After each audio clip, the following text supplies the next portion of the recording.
Assalamualaikum warahmatullahi wabarakatuh. Berjumpa lagi dengan Ustadz Baim. Kali ini Ustadz Baim akan menyampaikan tentang materi PAI, Pendidikan Agama Islam dan Budi Pekerti. Akhlak terpuji. Yang termasuk akhlak terpuji di sini adalah adab makan dan kasih sayang terhadap sesama. Berdoa sebelum makan.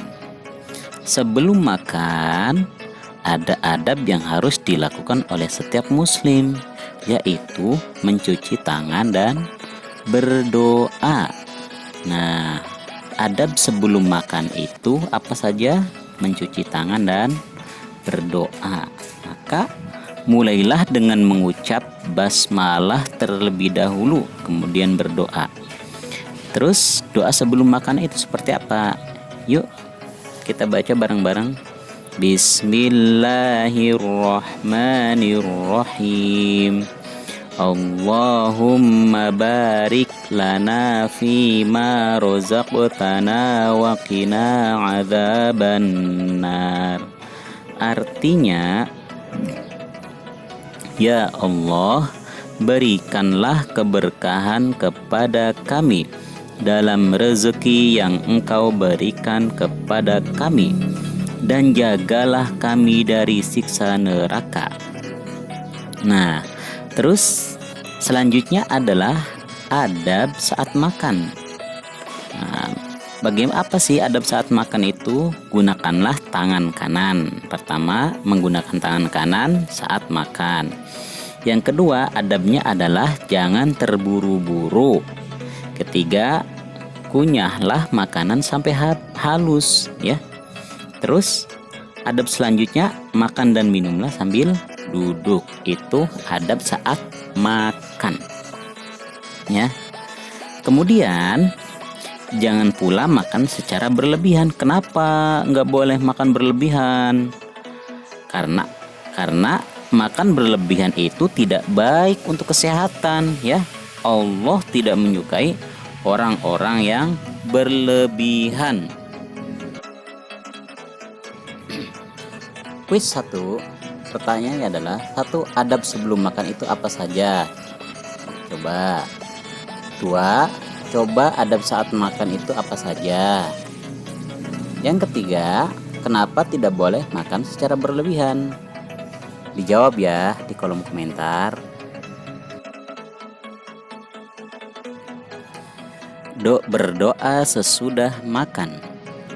Soleh-solehah, setiap muslim hendaknya berdoa ketika selesai makan. Kenapa? Agar rezeki yang telah dimakan memberikan manfaat bagi tubuh. Selain itu, alasannya juga sebagai tanda syukur kepada Allah atas rezeki yang telah Allah limpahkan. Doa sesudah makan itu seperti apa sih Ustadz? Yuk kita baca bareng-bareng. Bismillahirrahmanirrahim. Alhamdulillahilladzi at'amana wa saqana wa ja'alana minal muslimin. Artinya, segala puji bagi Allah yang telah memberi kami makan dan memberi kami minum dan menjadikan kami orang-orang Islam. Baik, berikut adalah adab setelah makan, ya. Nah, adab setelah makan itu apa saja? Pertama, berdoa. Doa setelah makan. Yang kedua, membereskan bekas makanan. Kemudian ketiga, mencuci piring sendiri, ya. Nah, itu adab setelah makan. Kuis yang kedua. Kenapa coba setiap muslim dianjurkan berdoa setiap selesai makan? Ya, berikan alasannya. Yang kedua, coba sebutkan adab setelah makan. Jawabannya ditulis di kolom komentar ya, soleh-solehah. Kasih sayang terhadap sesama. Mengenal sifat kasih sayang. Soleh-solehah, kasih sayang itu termasuk sifat terpuji. Allah memerintahkan kita untuk selalu berkasih sayang terhadap sesama, baik itu teman, saudara, atau yang lainnya.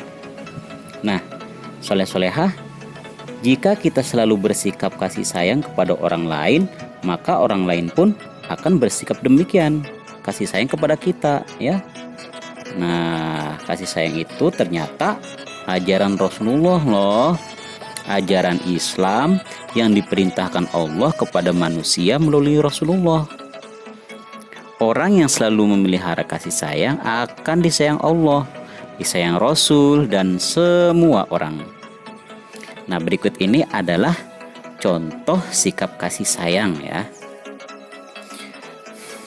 Suatu hari Ahmad sakit keras. Dia harus dirawat di rumah sakit.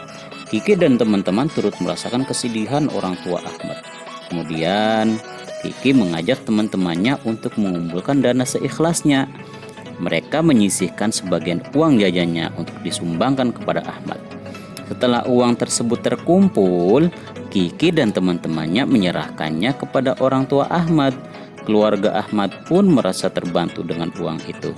Nah, itu salah satu contoh kasih sayang ya, soleh-solehah. Kuis ketiga. Pertanyaan pertama adalah, kasih sayang itu termasuk sifat apa ya? 2. Jika kita bersikap kasih sayang kepada orang lain, maka ketiga, kasih sayang itu adalah ajaran. 4. Orang yang selalu memelihara kasih sayang, maka akan, tulis ya jawabannya di kolom komentar. Syukron. Soleh-solehah, yang terakhir Ustadz akan bercerita tentang kisah inspiratif dengan tema ketika nenek pembenci Rasulullah Shallallahu Alaihi Wasallam sakit. Ada seorang nenek sangat membenci Rasulullah. Setiap Rasul pergi ke masjid, nenek itu sering mencaci dan melempari Rasul dengan batu, dengan kotoran, atau air najis. Namun Rasul tetap sabar dan tidak pernah melawan. Pada suatu hari Rasul merasa heran. Saat pergi ke masjid, Rasul tidak melihat nenek yang biasa mencaci dan melemparinya itu. Saat ditanyakan kepada penduduk sekitar, ternyata nenek itu sedang sakit. Setelah salat di masjid, Rasulullah Shallallahu Alaihi Wasallam menyempatkan diri untuk mendatangi rumah nenek itu. Sang nenek terkejut dan ketakutan melihat Rasulullah mengunjunginya. Sang nenek mengira Rasul akan membalas dendam padanya. Wahai nenek, tak perlu takut. Aku kemari hanya untuk menjenguk nenek, ucap Rasulullah. Sang nenek langsung menangis, terharu dan takjub dengan kemuliaan pribadi Rasulullah Shallallahu Alaihi Wasallam yang tak pernah mendendam dan membencinya. Karena kemuliaan akhlak Rasulullah, sang nenek pun dengan sukarela memeluk Islam. Sekian dari Ustaz. Assalamualaikum warahmatullahi wabarakatuh.